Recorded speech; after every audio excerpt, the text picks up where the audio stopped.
काकू काय बोलत परत तुम्ही? उपटसुंब बोला ना, उपटसुंब. काकू हे पोरं सकाळी 6:30 वाजता घराबाहेर कामासाठी जातात, परत संध्याकाळी घरी न जातात. ही पोरं बापाच्या मंडपात जातात डेकोरेशनच्या तयारीसाठी, तरी ते पोरं उपटसुंब. वहिनी, तुम्ही तुमच्या नवऱ्याला जेवढा प्रेमाने घास भरवला नसेल ना, त्याच्यापेक्षा जास्त प्रसाद आम्ही आमच्या गणपती समोर चढवतो, तरी आम्ही उपटसुंब का? बोला ना आता.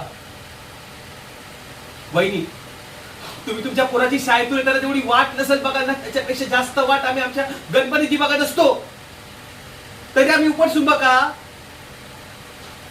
अहो, वर्गणी देता काय आणि एवढा ऐकवता?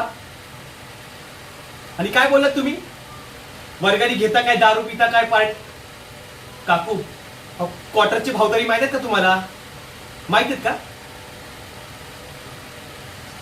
हे बघा काकू आणि काका, इथून पुढे तुम्ही दोघं पप्पाच्या आरतीला किंवा विसर्जनाला दिसलात ना, तर माझ्या इतकं कोणी वाईट नाही. हा, लक्षात ठेवा.